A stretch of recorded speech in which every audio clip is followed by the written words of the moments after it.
Chapter 29. Guinevere. Guinevere didn't consider herself a violent person. In fact, in most instances, she was very kind and gentle and good. But at the moment, it was all she could do not to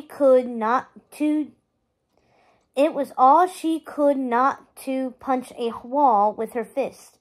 She should have known Mim wouldn't be content to just sit around in Arthur's absence and let things play out as they were supposed to. No, she had to meddle once again and put herself on the throne of England. Quinn thought back to all Mim's complaints about Merlin and how he wanted the power all to himself, and yet all this time it was she who had wanted the throne of England. Or maybe she hadn't planned it. Maybe she suddenly decided it would be perfectly hilarious to take over, to trick everyone into thinking she was Arthur. Then she'd act exactly the opposite of the way he would if he'd actually been there. Who knew what mischief she'd already caused in the 2 months she'd been in power? And who knew what was still up her sleeve? They had to stop her. Now. Quinn sighed, frustrated. All she wanted to do was go to the summer country and see if what Merlin had said about her parents was true. But that would have to wait until she sorted this out. After all, it was her fault they were in this predicament to begin with. If she hadn't sneaked Arthur away from the castle, Mim would have never had the opportunity to take his place. Her fist tightened. Why, Mother? Why? Are you all right, Quinn? She felt Arthur come up behind her, placing a gentle hand on her back. She knew the gesture was meant to be comforting, but it only brought tears to her eyes. Arthur had been so good and kind to her from the start. If only he knew how little she deserved it. What if he learned her true role in this thing? He'd never speak to her again.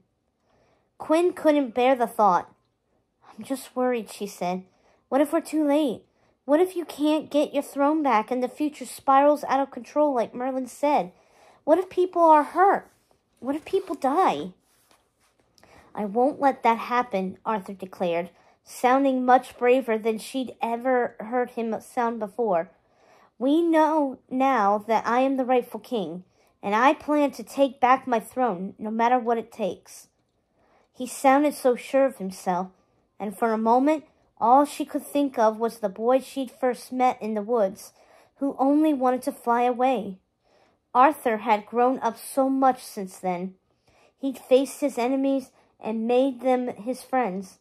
He'd fought a fierce battle and won, through brains instead of brawn, and he'd been willing to give it all up to travel across time and space to rescue his teacher and friend. When she looked at him now, she no longer saw a boy playing at being king, but a boy who had accepted his destiny, despite the danger it foretold. A boy who deserved to sit on the throne. She just hoped they weren't too late. Merlin walked back into the tower, muttering under his breath. Guinevere looked up at him, searching his face. What is it? She asked. I'm afraid it's not good, Merlin said gravely. According to Kay, Arthur, or someone who appears to be Arthur, is still on the throne, but he's completely changed his tune. He refused to sign the Saxon Treaty and declared them to be England's enemies, locking up their king and his men. He raised taxes, cut food to the poor. There's massive unrest in the streets, violence, chaos, and it's all being done in Arthur's name. Arthur's face paled. This is terrible. We need to get back there. Now. Make things right, no matter what it takes. I agree, Merlin said, and there's no time to waste. My poor books will have to wait a little longer, I'm afraid. This calls for faster travel, and there's no room for luggage. He waved his hands, gathering them to his side. Then he lifted his arms. Hicketus, picketus, dicketus, da-dum. Magic, carry us to London! And poof, they were gone. A moment later, Guinevere opened her eyes. Her lids felt heavy, as if she'd been asleep a very long time. When she blinked, clearing her vision, she looked around. "Are we here?" she asked. "Are we in London?" Suddenly her eyes fell upon a small stone in the center of what appeared to be a churchyard. On top of the stone sat an anvil. She scrambled to her feet, approaching it curiously. "That was it," Arthur's voice came from behind her, "where I pulled the sword from the stone." She turned to watch him walk over to her and stared down at the anvil. "It seems so long ago," he said softly, "and yet, at the same time, like yesterday." "I still can't believe you managed to do it," Merlin remarked, coming up behind him, shaking the dust from his beard. "I only wish I had been there to see it." "Believe me, I wish you'd been there too," Arthur replied wryly. "Then maybe everything wouldn't have turned into such a disaster." Merlin's face grew serious. "I know," he said softly, "and I am truly sorry for that. I let my temper get the best of me, and you didn't deserve it. You were just excited about going to a tournament, and I acted like a complete selfish buffoon." He hung his head. Quinn watched as Arthur approached his teacher, laying a hand on his arm. "It's all right," he said. "I know you were only trying to help me reach my potential, and without your teaching, I never would have lasted a day as king. So I think maybe we're even?" he asked, looking up at Merlin hopefully. Merlin's face broke into a toothy smile. He reached over and pulled Arthur into a huge hug. Arthur squirmed and protested at first, but at last laughed and hugged the wizard back. Guinevere smiled from a distance, feeling the love between the two of them, almost as if they were father and son. It made her think of Mim and their relationship, and how it could never be the same again now that she knew the truth. It hurt more than she wanted to admit. She shook her head. There was no time for thoughts like that now. Right now they had a much more important quest: to stop Mim's mischief once and for all and get Arthur back on the throne where he belonged. Chapter 30.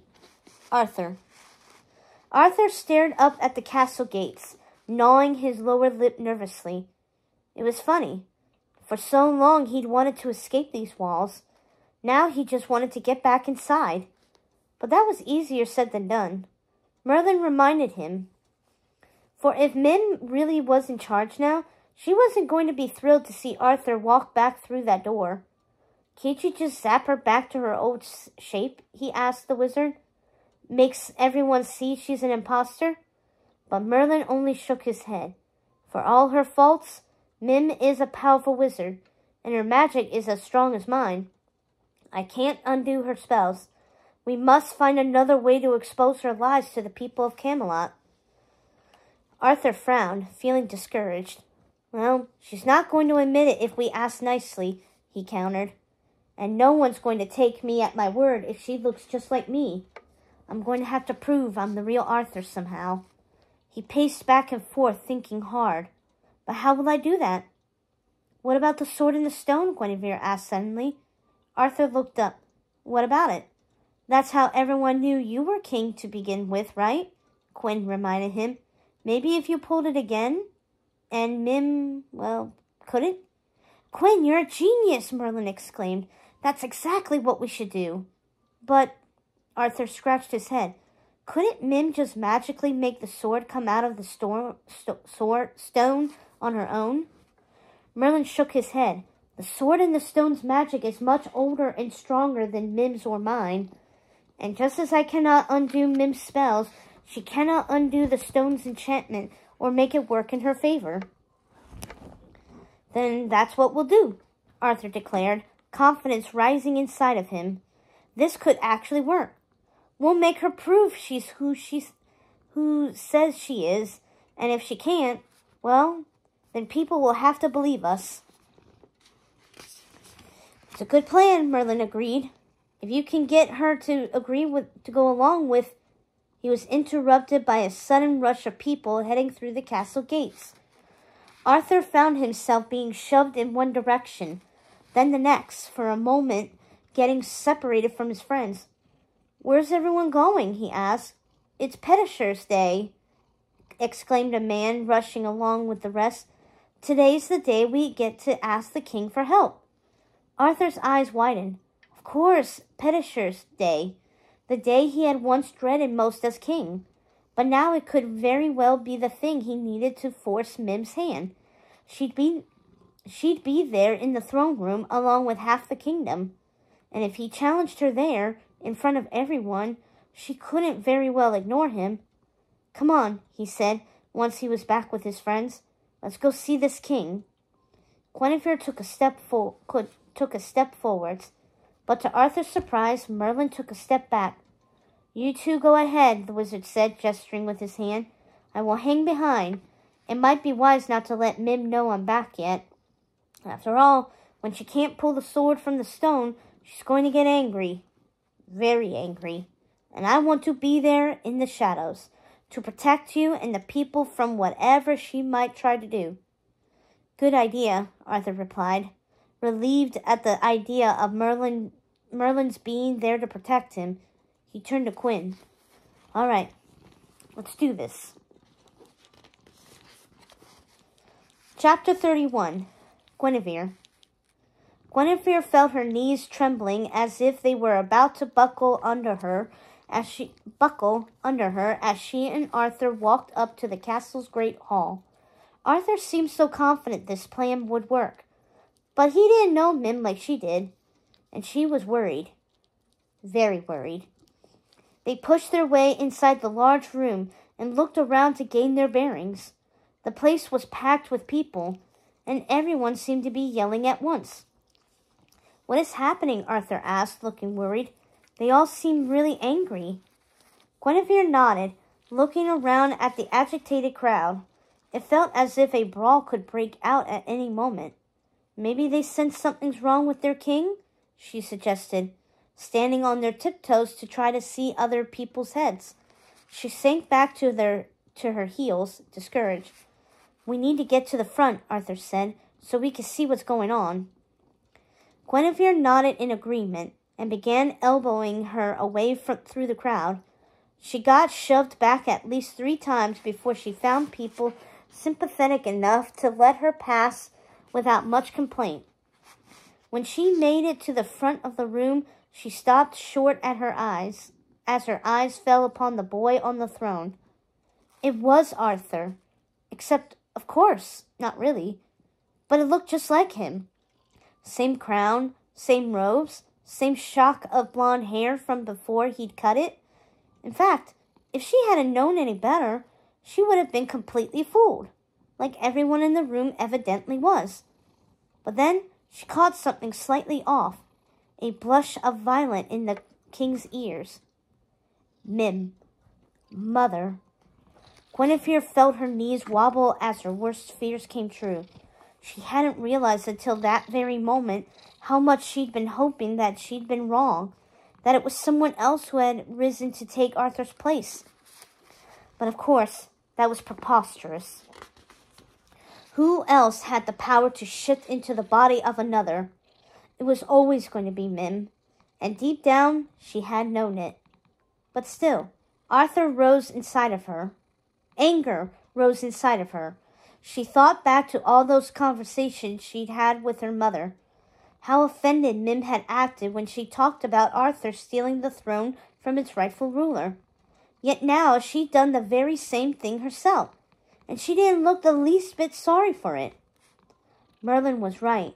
Mim had been the one out for the throne all along, and Guinevere had all but helped her take it. Suddenly she felt so ashamed. "Oh my." Arthur suddenly gasped beside her. "Is that?" He trailed off, but Quinn followed his gaze and was horrified to see a small golden cage hanging next to the throne. Inside was a small owl with fluffed feathers. "Poor Archimedes," Arthur whispered, his face pale. "I should have never left him here alone, with a broken wing and everything. If anything happens to him, it won't," Guinevere promised, though in truth she had no idea what they could do about it. It was clear from all of this that Mim had fooled everyone with her ruse. She had the people. She had guards. She had knights. She had no reason at all to prove herself to anyone, least of all them. I'm going up there, Arthur declared. The people deserve to know they're being deceived. Wait! On instinct, she grabbed his arm. He turned to her, puzzled. Just be careful. You don't want to make her angry. She swallowed hard, thinking, maybe make it like a game instead, she added, an idea suddenly coming to her. She's much more likely to go along with your challenge if she thinks it'll be amusing. Arthur gave her an odd look, and she realized, too late, that she'd probably said too much. She wasn't supposed to know Mim. So how would she know about her love of games? Merlin told me, she added quickly. Right, Arthur scratched his head. She does seem to like to play games, that's for sure. That's why she was so eager to duel Merlin. She thought it would be fun. Exactly, Guinevere agreed, letting out a nervous breath. Now go. I'll wait back here. The last thing she needed was for her mother to see her at Arthur's side. Arthur smiled nervously at her, then pushed his way through the crowd towards the throne. She watched as he approached Mim, squaring his shoulders and lifting his chin. He looked so brave, and also incredibly stupid. Did he have any notion how powerful Mim was? Sure, she acted like a giggling fool on the outside, but her true power ran deep. If she wanted to, she could cut Arthur down right then and there, and that would be the end of it. Guinevere shuddered, unable to bear the thought of it. Arthur's voice suddenly rang through the hall. What is the meaning of this? Who is this impostor who sits on my throne? The rowdy court went silent immediately. Mim looked down at Arthur, a look of pure shock on her face. She hadn't expected to see him, that was for sure, and Gwyn allowed herself a moment of satisfaction to see her mother so unsettled. But then the shock cleared from Mim's face, and her upper lip curled to a sneer. Well, well, what have we here? She purred, looking Arthur up and down. A little court jester come to play. She grinned widely. Oh, but you are so cute, she turned to her court. Look at how funny he's dressed. Guinevere winced, remembering they were still wearing their 21st century clothes. Why hadn't they changed? And why, oh why, had she shorn his hair? In truth, he never looked less like a king. But Arthur didn't falter. Instead, he leapt up onto the dais and turning to face the crowd. All eyes were now glued to him. He cleared his throat. My good people, he called out to the crowd, you have been deceived. This king who sits before you is an impostor, a wizard who practices sorcery. She has used this to shapeshift herself into looking like me, but I am your rightful king. Mim started to laugh. Quinn cringed as the squeaky sound echoed through the hall. It was Arthur's laugh, but at the same time, not. It sounded harsh, mocking, mean. Now, Mim protested. Who's to say it's not the other way round? She held up her hands in innocence. Perhaps it is you who dabbles in sorcery. Perhaps it is you, she pointed a finger at Arthur, who has stolen my identity and is trying to trick these good people. Arthur replied. It seems we are at an impasse. Perhaps we should play a game to settle it all. Mim raised an eyebrow, clearly intrigued despite herself. A game? She asked. What sort of game? Arthur puffed out his chest, facing down his fake self. Guinevere held her breath. Isn't it obvious? He asked. We're going to play who can pull the sword from the stone. Chapter 32. Arthur. Arthur could hear the collective gasp from the crowd in the great hall, but he refused to turn around, keeping his eyes locked on the impostor before him, trying to read the expression on her face. For a moment, he wondered if she was just planning to arrest him and throw away the key, or maybe even kill him outright, without giving him a chance to clear his name. but instead an amused smile slipped across her face. That sounds fun, she agreed with a giggle. She turned to the crowd, clapping her hands in delight. What do you think? Shall we play this game? The crowd burst into nervous conversation, clearly conflicted about who was telling the truth. Once again, Arthur would have to prove himself in front of his subjects. Fortunately, this time it wasn't a fight to the death. Just a simple task that had been no problem from him before. All right then, Mim declared. Off to the churchyard we go. The crowd poured out of the great hall and through the courtyard towards the old church down the road, eager to secure a good spot to watch the fun. Mim sauntered past Arthur, escorted by Arthur's own guards, throwing him a smug look as she passed. Once she was gone, Guinevere appeared back at his side. That was great, she exclaimed. Good work. Thanks, he said, feeling his face flush with pride.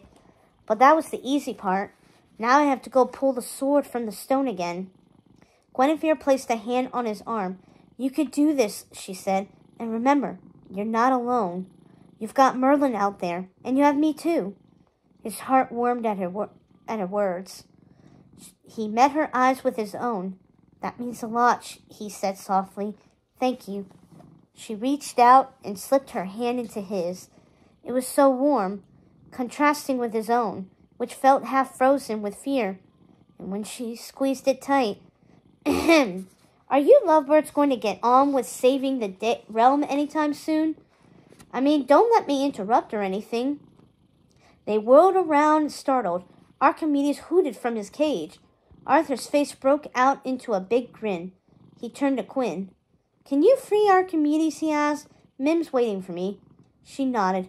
I'll meet you in the churchyard, she smiled. Go teach her a lesson. When Arthur arrived at the courtyard, he found Mim already holding court in front of the stone and anvil, along with what felt like half the kingdom standing around, watching eagerly. He felt an involuntarily shiver spin down his spine. When Mim saw Arthur, she clapped her hands excitedly. There you are, she exclaimed. I was hoping you weren't going to chicken out, she giggled. Then the game would be over before it even began.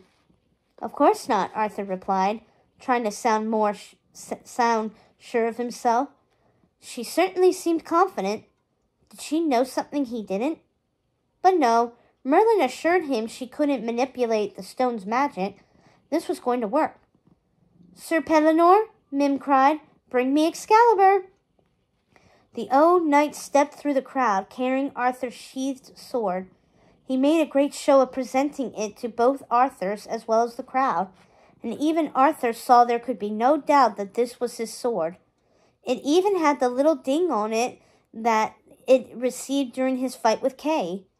He watched as Sir Pellinore slid the sword into the anvil just as it had been on that fateful day.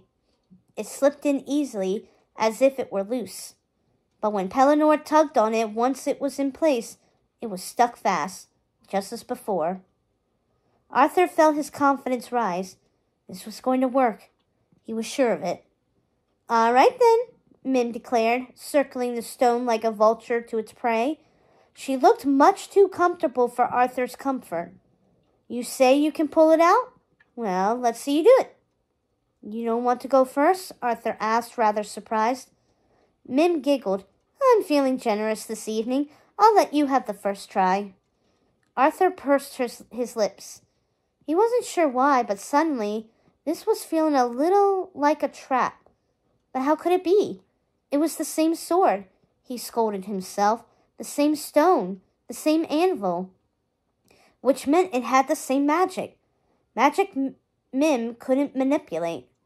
He stepped up to the stone. He could feel the eyes of half the kingdom on him, watching breathlessly. Even more breathlessly, he realized, than on the first day he'd done it, when the sky had opened up and a ray of beautiful light had shone down on him, with the sound of angels singing in the air. Of course, there was a lot more at stake this time. Arthur looked out into the excited crowd, catching sight of Guinevere, who had now appeared at the back row. He gave her a questioning look, and she nodded, ever so slightly, causing him to let out a breath of relief. Archimedes was safe, and Merlin was somewhere nearby. He wasn't alone. He turned back to the sword. This was it, the moment of truth. He wrapped his hands around the hilt, then gave the blade a tug. Gently at first.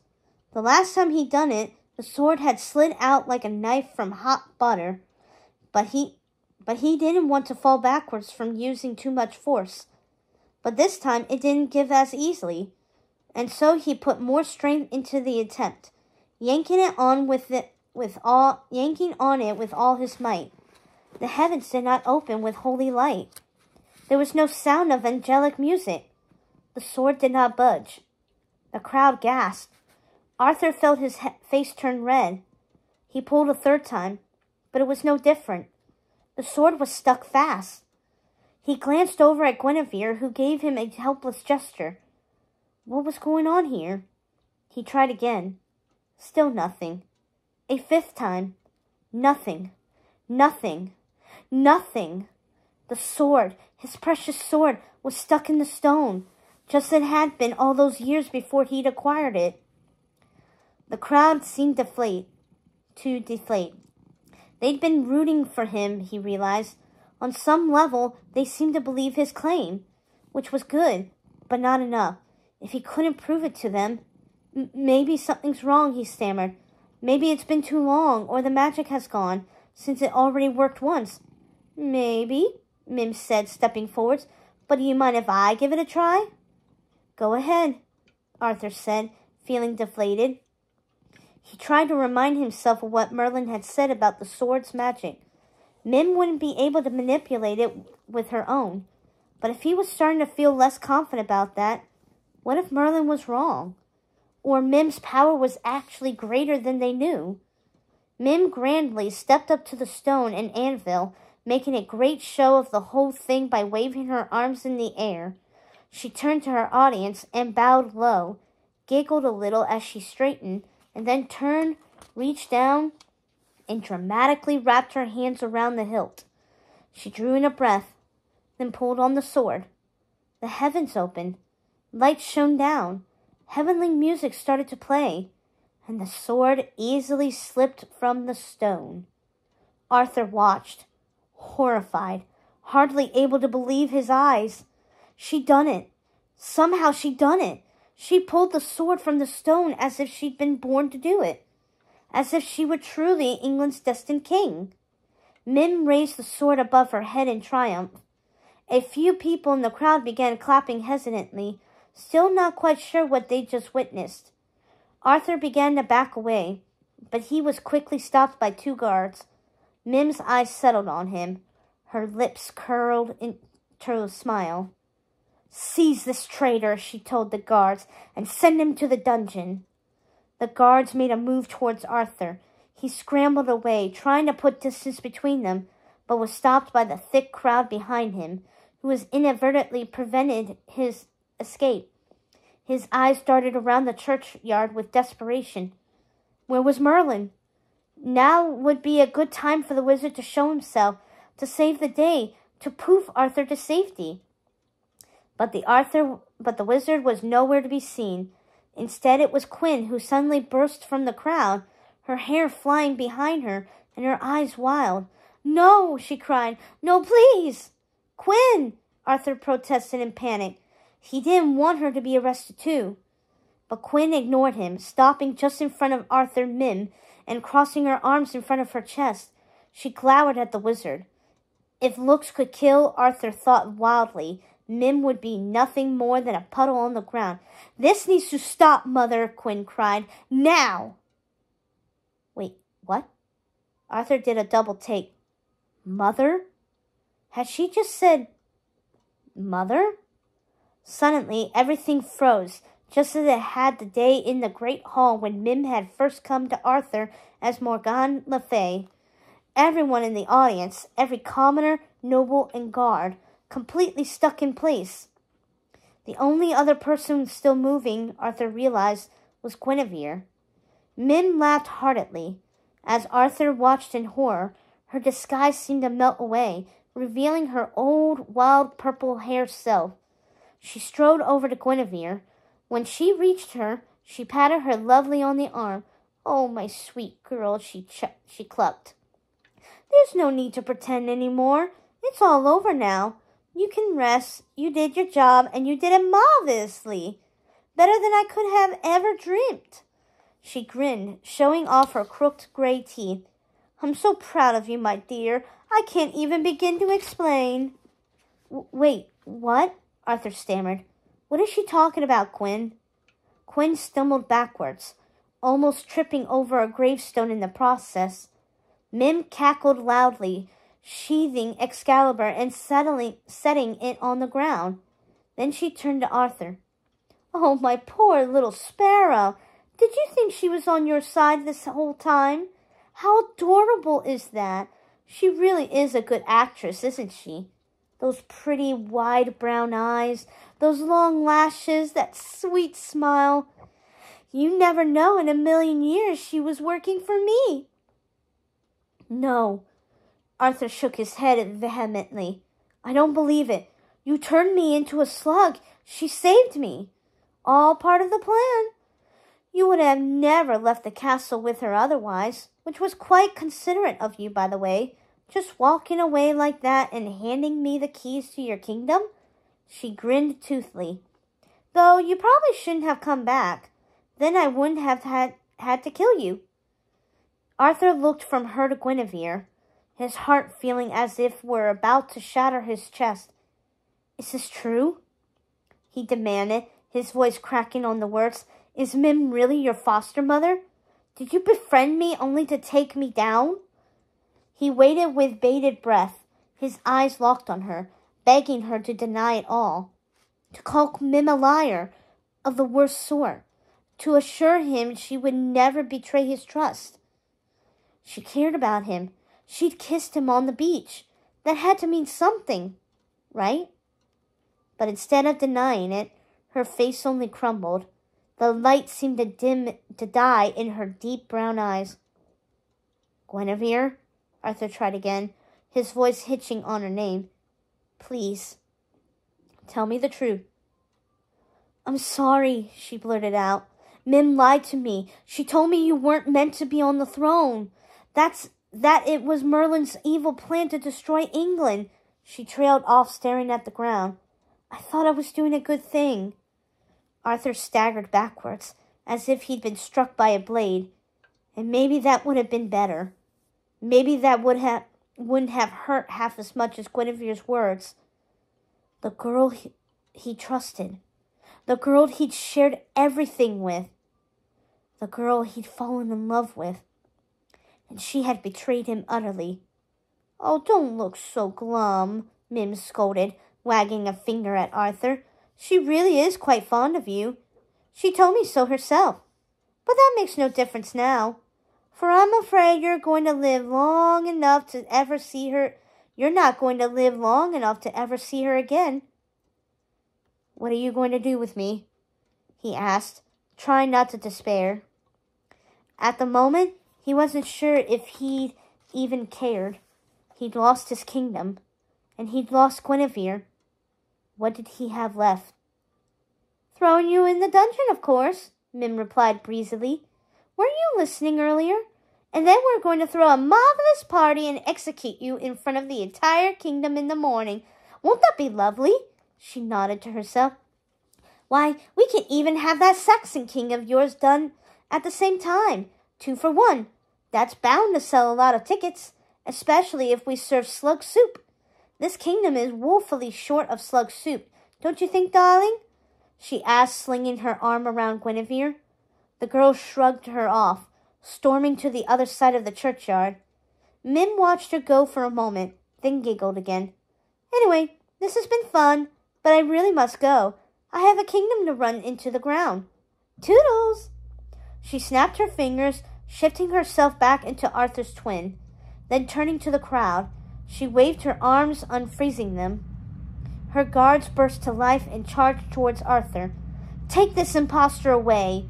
Mim crowed as the two men grabbed Arthur's arms, pinning them behind him. Throw him in the dungeon where he belongs.